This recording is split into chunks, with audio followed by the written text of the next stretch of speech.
based on how action-packed it is going to be. Do you go dead into the center and look for those kills as fast as possible?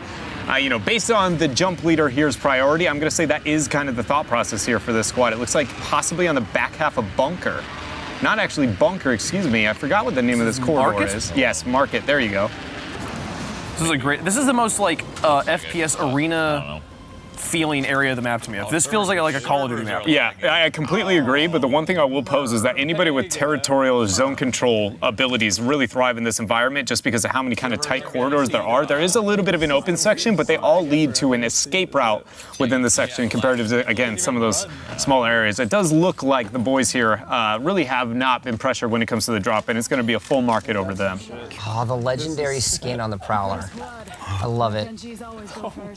Pull the Prowler back out. Is it the one with the angel wings? Yeah, it's almost like I can't tell which type of ancient history it kind of comes from. It like almost wants to be Egyptian, but it's kind of like a neo-Egyptian. It's like Egyptian Art Deco. Yeah. It feels very Paladin-esque to me, right? It's like the Lightbringer or something like that, right? It feels so like, you know, Uther walked out of nowhere and was like, this is it. Yeah. Slide jump. It's have you seen the other legendary one for the Prowler? The one that's it's the same thing but like covered in barnacles. It's like it's a ship. It's like you took that skin and you just threw it in the ocean. Like probably what the Leviathan legs look like. Yeah, exactly. Full of that. Like that's straight up what your Prowler looks like. That's wild. That's cool. Papega. Cool there. So we talked a lot about the game, kind of introducing it in Europe, and we might have a lot of new viewers here watching in North America who are just tuning in for the first time, hearing about Apex. It's only 8 days old. It's definitely possible there are people that have not heard about this game yet. And right now we got Shroud playing a character named Bangalore. How do characters work in a battle royale? So specifically for Apex Legends, when the developers decided to create this game, specifically the two character designers that you know we got to make sure we give credit to, Griffin Dean and Steve DeRose, when they created these characters, they wanted to create something that the community could connect to within the Titanfall universe, but more importantly, they wanted to create something that you could feel helped you, but didn't necessarily take over the game. They didn't necessarily make these characters to have a press to win function with their abilities. Think of it more of like an augmentation. So every character has a passive. Bangalore specifically, when she gets shot at, she gets a huge movement speed buff. Then she has a tactical ability, which you can see as the Q on the bottom of the screen. That's the smoke. So you essentially have 3 smoke grenades that come out of a launcher, and you get 2 essential rounds of that. And then her ultimate ability is an artillery strike. So you have the ability to both use the tactical aspect of one or the damage aspect of the other, but it isn't so overpowering that you don't have the opportunity to still hit your shots and get those eliminations. And we saw a lot of this within Europe, and anybody who's been keeping track of Apex Legends streams, you know that Bangalore works very, very well with the Bloodhound, which is also a part of the roster here for Shroud. As we see, I believe it's Skadoodle there onto the Bloodhound. And what that does is when you have that smoke grenade coming out with the Q from Shroud, he has the opportunity to use, I believe, Beast of the Wild is the name of his ultimate, see through it and hunt people down with an increased mobility. It's one of the most common pairings that we see today within Apex Legends. That being said, we're 8 days into the meta development here, so we can probably expect a lot more as time goes on. But for now, Shroud using an RE45, not a gun you see people pop off with very often, but it's Shroud. So 2 kills here for the squad. This thing chucks bullets. Cool. Sounds good. Mission accomplished. All the boxes have been checked here for Shroud's wish list. We got to see the Prowler skin for just a moment, and then he switches it for the Spitfire, your favorite. Yeah, the large ammunition is part of the reason I do adore the Spitfire, along with the opportunity to be heavy bullets rather than the devotion with the energy bullets. Energy bullets, one of the lowest, and man, look at that tracking here. Just a couple of jukes, a little Wazdoing out from his opponent, but Shroud is able to sniff it out very, very quickly. And then look at that flank. My goodness here. What is that, 5 kills over the past 30 seconds here? Doesn't matter. You see a body and they're going to go down if Shroud's on the enemy team. Does a great job there getting himself something. Now he's going to go swap over to the wingman, and there is what you were talking about a little bit earlier, is once you get the wingman into the hands of individuals that have that precise movement, good things are bound to happen no matter what's going on. Yeah, I only brought up Siegel in that circumstance just purely based on when I think of him, for some reason I have McCree in my head over and over again, and that very much is that gun. But in this situation, yeah, Shroud is clearly a very, very skilled shooter when it comes to the wingman. Probably a little bit of that deagle practice he's had in the past. Look at DrDisrespect, though. Literally one shot. The rivals. No shield. DrDisrespect making it no secret he wants to take down Shroud in this tournament. especially after Shroud, so the DrDisrespect didn't have a chance. I'm doing it. I'm healing. Good shit. Didn't even, little video that we've been showing all day, didn't even care about who was on his roster. If he's on his team, nah, doesn't matter. Not important. Yeah, and it's not like those are names to scoff at, right? That's a very big thing to point out here. Is he looked at that team, even with DrDisrespect, and was like, with members like Viss and others with a background within shooters and battle royales, just confidence being displayed. And for now, though, when looking at least at what we've been able to glance out of the two, it does feel like at least the pacing and tempo set by Shroud seems to, if the trend of Europe kind of carries over here to North America, be working out better here for a couple of points. 5 of the 3 teams are running Bangalore Wraith.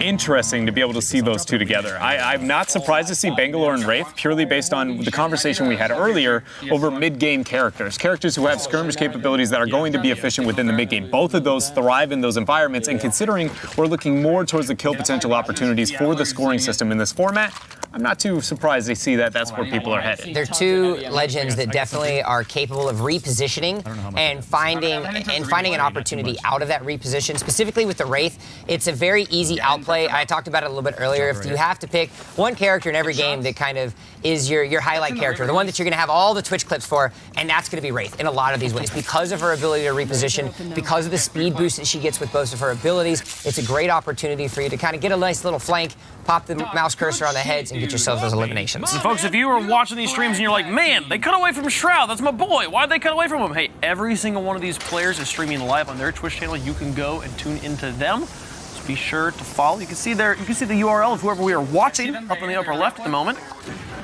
Be sure just to check around that Apex Legends category. A lot of fantastic streamers there right now. They're fighting over here, though.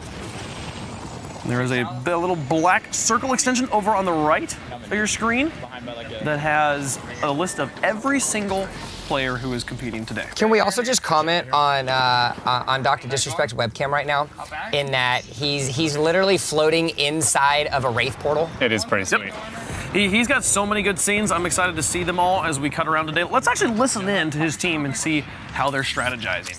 Placing a portal. On me. One down. Coming in, dude. We got pulse. Yep. Bloodhound up top, I think. Crap, he's just going. I need it. He's definitely up here. He's jump out. Don't jump out here. Knock him. Let's go, dude. Yo, The whole squad. gold R301. Doc, you want that R301? I got one already. I don't really want it. It's gold. Holy shit. Oh my god, can I just get up here, please? You can still take it if you want the gold Yeah, one. I'll take it. Skull piercer That'll rifle, hop up here. precision choke That'll up here. hop up Just here. FYI. Choke. Okay. Yo, good work on that damn team, dude. Like, Taking a moment to heal. Need to recharge my shields. Where's that gold? I'm going. Didn't you grab it?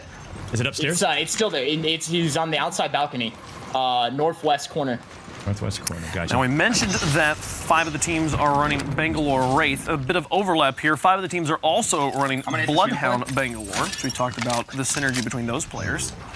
Right now, those are the top 3 picked legends: Bangalore, Bloodhound, and Wraith. I think it's fair to say that, we, again, not trying to talk about more about the Bloodhound and the Bangalore and the synergy between those two, but then also when considering the other two because of the mid-game pressure that they provide, but then lastly, Wraith within a composition of all those 3 are together, she still provides enough team utility and mobility within the portal and her ultimate that I feel like she makes up for some of that maybe utility you would expect in that third character role, compositionally speaking here for these teams. So I feel like, if I was to give a cookie cutter comp here for week number 1, it feels like it's got to be that, right? You have Bloodhunter, Bangalore, and third up with the Wraith. Makes a lot of sense. Go check in with Kings Canyon team, who right now, you'll be looking at the kills. We got, what is it, All right, gentlemen. Richard at 1, we got Ninja at 2, we got Dizzy at, how many is it, Jump? He's got 15, boys. I told you, it's gonna be the Dizzy show today. This man is an absolute monster. By the way, I would love to find a place to actually pick up that little knife at a. Would you like an heirloom crate? That would be an heirloom crate. Would be fantastic. But taking a look, we have 4 squads left, 11 players. That's 8 potential that they can eliminate, and already we're seeing Dizzy at 15 eliminations. He is absolutely racking them up. Most broken. We've seen a few people that have the heirloom crate. Very rare crate to get. The highest rarity, more rare than legendary. And right now, Wraith, the only character with an heirloom skin. It's hard to get the turbo, like get it fully get it. Like, all that stuff is crazy. The only way you can get a melee weapon skin. A melee. Melee. Where's my melee? I like to have. We just had our melee. It was sandwiches. One thing we should note, though, Dizzy is clearly a lethal target and somebody we have to keep a closer eye on throughout the entirety of this tournament, is the fact that they have ended up losing King Richard. They have. So being a 2 versus 3 looking forward might be a problem at the back end of this game. We still have 11 people within this roster. You know, I feel like at this point we're heavily relying on that skill shooting capability that you have already highlighted there out of Dizzy, right? You know, I'm not taking away from Ninja. The guy is very good at battle royals as well, but it's clear Dizzy is setting the tone right now, and he's got to take that momentum and carry through over this next skirmish because they have someone here around this hook. He is put in a pretty advantageous position right now because he's got a legendary armor. He's got a legendary armor as well as an epic helmet. So he's going to get the maximum damage reduction across the board, which is going to help him out a whole lot. And though we do on his stream actually see him run Wingman a lot, he's actually decided to go for something like the Spitfire. So he's got more rounds in the chamber, which gives him, hilariously enough, more of an opportunity to 1v2, to 1v3, and immediately he's going to point, he's going to click. That's going to be elimination number 16 if he can get the final confirmation on that. He's going to try to fall down. There's a couple members left alive. He's going to have to be forced to phase and look around to see if he can find anybody, but another elimination for him. Yeah, it was a very good job as well, as you saw with the tracking, being able to stop the kick of the Spitfire, and again, coming through, just lasering that down. Dizzy able to rid of Spectre. I do believe that there should be a third here out of this roster for Ninja and Dizzy. No, he was able to get him out. When you see the bleed out on the top of the kill counter, that means that they're able to secure all 3 of them, and immediately that's 2 kills for him. That's 1 for Ninja, and they're going to have some pretty good spots. Go hop in with Ninja. See how things are going. Same team, same fight, just a slightly different perspective here. Should be noted that we are looking at a very tense circle as well at this point in time here for Ninja and friends. The fact that the corridor is moving in very close into the Cascade area and into that river section is really going to be able to set them back. So it's important that they keep together as a unit. More importantly, just don't get pinched in. This is easy to get 3, 4, 5-man team, or excuse me, not 5-man team, but 5 teams come in and pinch you. Oh, really good shots are going to have to come out from Dizzy right now because they are actually, in what I think to believe, kind of one of the worst spots that you can be in when you don't have the high ground. When you find yourself at the bottom of this little ravine, you find yourself at such a disadvantage because they can essentially peek over the edge, and there's really not much that you're able to do as a result. And so they go ahead, they go back, they don't engage, and now they find themselves on even ground. There's a couple shots going off. He hasn't broke it just yet. Ninja does a really good job at throwing down the tactical smokes. They're from the Bangalore, and they're going to try to see if they can loop around and try to have it full clip in the ammo. That's going to be a lot of shots. A dink, a knockdown for him, but they're not all done yet. I think the biggest thing to note there, too, is Dizzy not having an instant reload is due to the gun. Using the iframe after getting flanked and pressure behind, Ninja's got to be able to get that pressure in the downtime. Comes through, flanks him on the side, calls it a day, and look at that. We found ourselves a new champion, and maybe rightfully so. And the best part about all of this is, I can hype up Dizzy the whole time, but if you listen to the communication that him and Ninja are going throughout all of this is, I'm going to go here, you're going to go there, I'm going to hit a shot, you're going to hit a shot, champion banner pops up, they get the dub. Yeah, like even at that last skirmish, right, we saw Dizzy clearly at a bad spot. He had a flank on a guy, or a guy flanks him that he doesn't know if he can deal with, already burnt a little bit of bullets on the Spitfire, but in that time where he's able to heal, calling out where he is, drop a couple of pings, and Ninja with a clean flank. And we saw the first game we saw secured over in Europe was like a 29 kill game. This one definitely 20 plus. We can go jump on in with Team MDK. This is Annemunition, Beanan's Little Lexi. Jesus, the loot, man. They've played a few games already and not had all that much luck. I think they've been getting some rough drops, but they'll be playing from a little bit from behind here. I hear a team underneath me. They are but I'm kind of pretty distant from the center of the circle at this point, actually landing over towards that Thunderdome section a little bit that you were highlighting earlier. But not going to be pressure for the circle for some time. It's just whether or not they can actually survive these early corridor fights. And look at that. Already you can set the tone. Good nade there. Good couple of shots out from the wingman. Oh, but a flank. The Pathfinder advantage using the grapple up, and she clutches it out here. She has no health. Annemunition just nailing it there. What game? Behind us, up here. You hear the call-outs coming out. Concise communication, something that I think everybody thus far has done a really good job at it, making sure that they know exactly where things are. Now, those little markers that you see on the screen, Annemunition's actually playing the Bloodhound, so passive from the Bloodhound gives you that opportunity to see the footprints and know exactly where they are. Oh, goes down just a little bit. Yeah, I was going to highlight that she had no HP. All it would take was one bullet from almost any gun there. Able to pull back a little bit here and get the res out from the ally. It looks like Lexi was able to step up for that, but then the damage to the animation is just one of those. Sometimes you got to try and stick it, and it doesn't work out. Kings Canyon up at 31 points right now after their 26 kill win. Right there. 26 kills plus the 5 for the win. Meets 31 kills. there.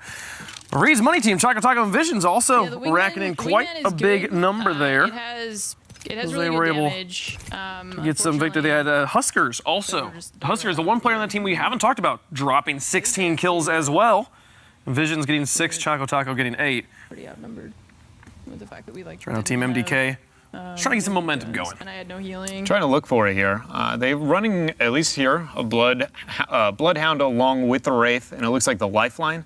They don't have that many defensive capabilities outside of the Lifeline with this composition, so might be something they look towards, right? Like a Gibraltar is something that can help stall and kind of post up those things and zone control. That being said, we haven't seen very much Gibraltar. So, Gibraltar actually has yet to be picked in North America. Nobody is playing Gibraltar. Nobody likes the tanky.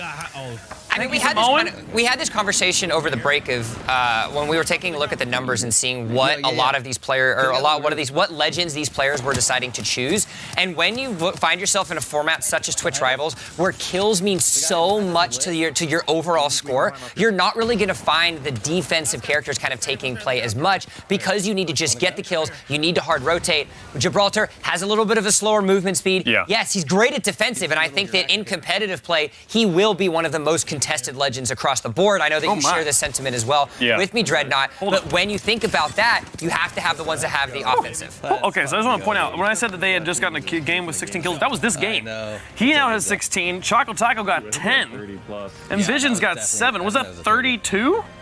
33? 33 kills on their first game. Are you kidding me? Plus the 5 points on a Plus victory. the 5 points? 38 points. Looks like Kings Canyon's going to have themselves a little run for their money here. Canyon Reed's money team. It should be noted that that's only one lower than the highest kill game that we've seen so far. Yeah. 34 was the breaking point there for EU. So the fact that they open with a 1 game short of what was the best of EU, feel like North America is going to bring some action. They're trying to heat it up. Jump over here with Summit, Josh, and Bye-Bye. How'd it go Early again? in the 4th. Bye-bye. I'm proud to say I was killed by Josh OG one time. Oh, yeah? In Look at Apex you. Legends, my first day. Look at that, Josh, with the beautiful little Hawaiian shirt. Oh, I like his. I like it. I like his little. Got the hula girl in the background. His little pudgy stormtrooper. If it was a not pudgy Stormtrooper, would you be as big of a fan? Yeah, And what you got against pudgy stormtroopers, I don't know. man? I used to be a pudgy Stormtrooper with. I said I liked the pudgy stormtrooper. It's 2008. It's 2019. We're in. It's sticks in right now. I just want to know if the little bit of chubbiness helps him aim a little bit better. Nice shot. Like if maybe it's steadability within the hands. That was or the like, problem with stormtroopers. They were too skinny. They're too skinny. We needed to put some fat on them. Round 2. Right here with Bye-Bye. I got a skull piercer. For you on the Yeah, beautiful. 7 squads left, 20 players left alive. Here it is. Still a pretty good opportunity for them. And again, we find ourselves with a lot of the legends that they've picked thus far. We've got Pathfinder, a Wraith, as well as I believe that's a Bloodhound. Yes, it is coming out of Josh OG. Easy combination, a great opportunity for rotations there. And again, good opportunity for them to get themselves a little bit of extra loot. And the way it's looking at right now, they're looking pretty kitted coming into the late game. One of the best parts about Twitch Rivals is you get to meet all these different players. You see Reed's Money gonna jump on top there with that win. Definitely flying up there, but DrDisrespect also bringing it to the game here right now at 27. And we get to see a lot of different types of streams, people with different sorts of setups. Right now, Bye-Bye running a completely clean stream minus just a little Twitch Rivals logo over the top of his weapon loadout. So if you're someone that's like, I don't want to see your face, I just want to see some good gameplay, this is your boy. I mean, hey, you saw the standings as well. The Broys, the members consisting of Skadoodle, Justin, and our fan favorite Shroud, only sitting at 11 points at the very beginning. And when you see such great games from members and teams that we weren't expecting, once the ones that we are expecting to get hot actually get hot, we might have a pretty interesting situation at the top of this leaderboard. Yeah, I think it's going to be brewing something here on the back back end here. The question is really just, is it all of the entirety of the big boys that we know, or where are the new ones coming in? And, you know, for anybody who's played Battle Royales, I think it's very clear that everybody you know to be the OGs at one don't always pack the same punch in a different one, and they breed new talent within each one, and I can't help but feel like we get kind of glimmers of that here within Apex Legends. Yep, and we're going to get to see a kind of another strategy that a lot of these players are going to be employing for what you saw just there. There's an interesting little thing that these players are able to do with these balloons right now, and Caleb, you know, you talked about it a little bit earlier. You can look up once you get to the top of the balloon, continue to look up, hit the free look button, and then you have this opportunity to get near certain obstacles. Use that hover to not drop you in the vertical height, and then use that to actually glide farther than what you normally could. R99 with the stabilizer is nasty. Come back here. Fuck the other guys. I mean, to be fair, at that range, I would argue that is a little bit of skill as well there on the side of Babai. Like, that isn't just all the kitting capability and able to pull that down there. But it is, I would say, the biggest ounce of forgiveness is not only that stability with the barrel stabilizer, but, again, clips. They mean a lot in this game, especially if you are not a master ace like a majority of the people we are kind of watching here. Summit racking it up right now. I like this strategy that they actually said. Babai thought about engaging on that other side, and Josh said, no, screw those guys. Let's get the kills on this other side first. Babai rotates across around, and the second that he sees his team pick up that squad wipe, he's immediately flipping a 180 and going in the other direction. And just like that, he gets a full clip knockdown on the R99. Yeah, and the portal is now going to enable the back end there, both with Summit and Josh OG now to be able to move up and threaten it in, right? Summit now taking a couple of shots as it looks like they're going to go track down the back end of the zip line. They see a member over, grenades kind of being tossed around. I believe that was an Arc Star. There they are, 2 targets, the last 2 after the victim. See if they can win this 3 versus 2. High ground in favor of the opponent, and that longbow hopping right there. Yep, luckily though, Babai does have a Phoenix kit, which heals both your shields and your health to full HP. Gives them an opportunity and across the board. Now they have 4 squads left, 11 players left alive. Make that down. It's down the bleed out, which means the ring was able to catch him down by his teammate. Josh OG's able to get that knock, and so now 3 squads are left alive. He hears a little bit of something on the back end, so Babai is just going to pop that phase by the Wraith and reposition himself and get near his team. Doesn't have a portal, though. That's one of those situations where you may consider that portal play, especially with the Bangalore ultimate coming out, being able to zone off that choke. It's going to threaten this team back. They're going to have to consider whether or not this circle is going to be a threat, but there's a fat old balloon behind them that they know they have the opportunity to teleport in case things get a bit hairy. I'm getting into a spot here. Oh, two. Great little decision by Babai not to fully engage that. He spotted an enemy, said Josh OG. They do find themselves pinched, so they have to try to figure out how they're going to play this appropriately. Yeah, but look at this flank on the back end from Babai. They got eyes on the other side, and then he's able to get a solo knock there, drawing all the attention. Now we'll see if actually Summit and Josh OG are able to pressure while everybody's paying attention to Babai. Gets a 1 versus 1 in the fog, and he wins that one all day. He just doesn't miss. 1 squad left. 1 squad left remaining. Comms you love to hear when you're in Apex Legends. 1 squad left.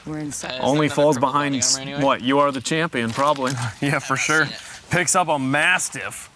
One of the few legendary guns. There is no way to pick up more ammunition for this weapon. It just comes with ammunition, and you have to use what you find it with. Do you guys have any big shield heals? I have the team right in front of me. Easily the most powerful shotgun in the game. Do you have any big shield heals? And they've already found the last squad. Our 1 already gets knocked. Now there's going to be 2 left alive. The double speed up, Babai is able to stack them through to try to see if he can find that final enemy. He doesn't matter about anything else. He sees him at the bottom. That's 1. That's 2 massive shots. It's going to be able to get the knock. They see the last member. He's going to try to get the laser. He does. Champion banner pops up. Another dub for the crew. This guy is absolutely insane. That was just absolutely immaculate aim from Babai there. We were talking a lot about Summit and Josh OG, Babai doing so much work. What I believe is their first win. 23, so 32 we have right now. Josh OG and Summit also getting 7 kills here. Go jump on over with DrDisrespect. Viss. Disrespect. Real crafty. I love their name, by the way. The hybrid of the 3 kind of mesh together. It's beautiful. It's pretty solid. This Doc's got a fully kitted, was it R301? Yeah, that's a full golden R301, right? And then look at that, Viss with a Mastiff. Guys are in a good position right now. 4 squads remaining. Yeah, gunshots here. They currently are on a 13-kill game. I think they're fighting in this compound. a little awkward to be with a wingman massive. Mid-range, really long range, you're going to struggle. Not in the long range there, though, especially with that Bangalore smoke coming out. Will he go with the ultimate here? Maybe in this choke as they push up into the market. Nice shots there coming out with that wingman, along with the help there out of, I believe, that was out of Disrespect. Great little reposition there the second that he was able to see the frag grenade to come out. Arcstar in hand. He wants to try to get something. No, a couple more. 2 squads are still left remaining. But now you find yourself in a situation where the ring is closing in. You have to find yourself a better situation. He ends up dropping the Mastiff. Gun was losing its shit, dude. Just kept shooting. Yeah, it was actually what happened, I believe, was it was just shooting 1 bullet or something there for a second. Either way, you got it figured out. And now we'll see if they are able to make it in a circle. There's a portal on the back end. You can look at the UI in the top left-hand side to be able to see where those begin and end. Chasing the wall. 5 points right here. They got enough meg hits and heals that this isn't going to be too problematic. We saw this a lot in Europe, though. Players pushing outside the ring, knowing they'll probably take some circle damage, but getting kills because of it is all that matters. And Reed's money team just continuing to play well as they put on more points here. Currently on a, 12-14 kill game over on their side of things. Broys get another 14 points in their game number 2. So getting a little bit better. They went from 11 to 14, so they're making slight improvements in their play, but they're going to have to keep it up because Reed's money team, as well as Kings Canyon, are definitely popping off right now. As Justin had 11 kills, Skadoodle had 6, Shroud with only 3 in that game. What I will say, though, is we are already seeing how close the top half of this bracket is going to be. Between second place all the way down to 6th, Yeah. 5 points are separating those 5 teams. Yeah, and to cross-compare that to Europe, by the end of the day within Europe, between 1st and 4th and 4th and 8th, it was over 100-point difference for each and every one of those in both categories. So it'll be interesting to see, do we see it expand outward as time goes on, or is it going to be that dense? I agree with you. I think it's going to be, NA is a very, almost like we look at the top half of the pack and the bottom half, and it's like who can compete, but it's going to be tense at the top for sure. Nice peacekeeper there. Normally you'd be like, oh yeah, I'd go ahead and pick that up. But when you got a Mastiff on the back end, you're like, why take the downgrade, mate? I'm really curious again to see kind of where we see the standings at about that 2.5 hour mark, because that's when these players are going to start really getting in their groove.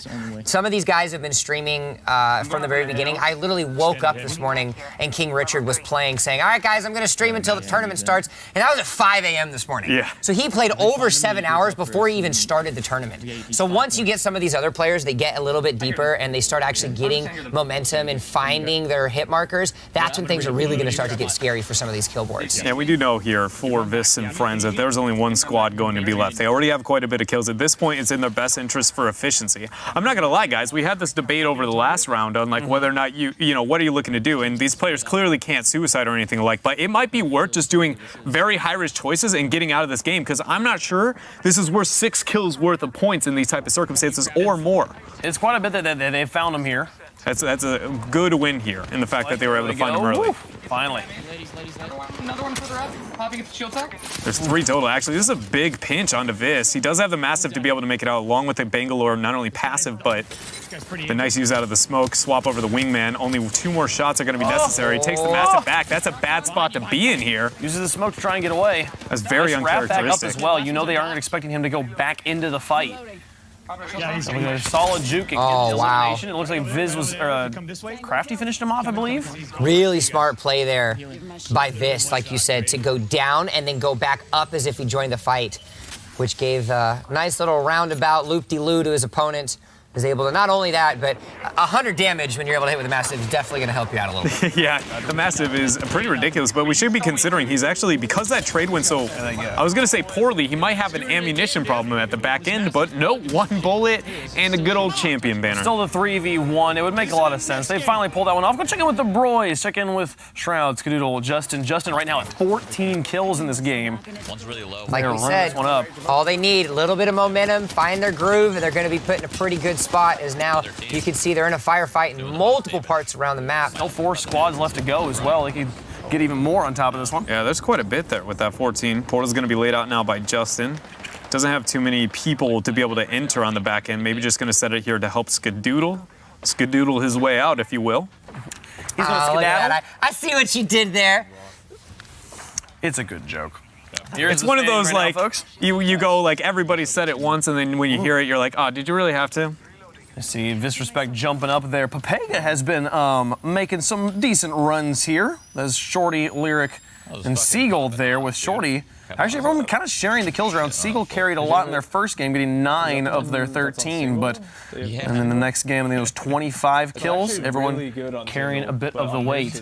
Now, I will say, knowing how much time we've already started with this 4-hour run that these guys have, as well as the 57 points that Reed's Money team have acquired already, they are on pace to break that 400-point mark. So definitely something we want to keep our eye on, because the main, our winners from Europe, 399, 1 point away. Well, I think that's one of the beauties of this format, right? Is like, yeah, they may not be cross-comparing in terms of the fact that they're all within the lobby, but that gives us the capabilities to cross-compare of relative to the general population what these people look like cross-comparing, right? You honestly, though, I mean, clearly everybody at home is going to be like, NA versus E, you know, the lulls around that. To be fair, to some level, we can gauge relative to the rest of the market how good is NA compared to EU in moments like this. It's not a sample size that you're generally used to when you think about statistical analysis, but considering how many games and how many eliminations they were able to get, it is something worth noting. So I like the point that you brought up. You guys over here talking about numbers. I'm just freaking out about longbow shots.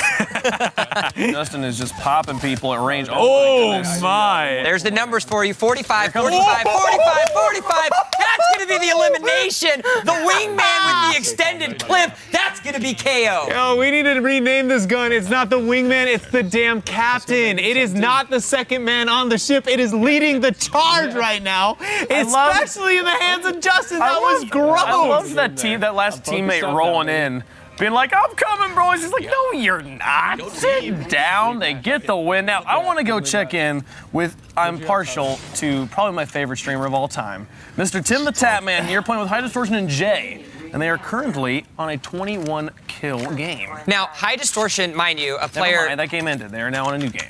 High Distortion, for those of you that do follow Twitch, that do follow him, actually had a contest not too long ago with Ninja on who was going to hit, I believe, I don't remember what, 100,000 kills, I believe it was. 100,000 kills in Fortnite. He got it.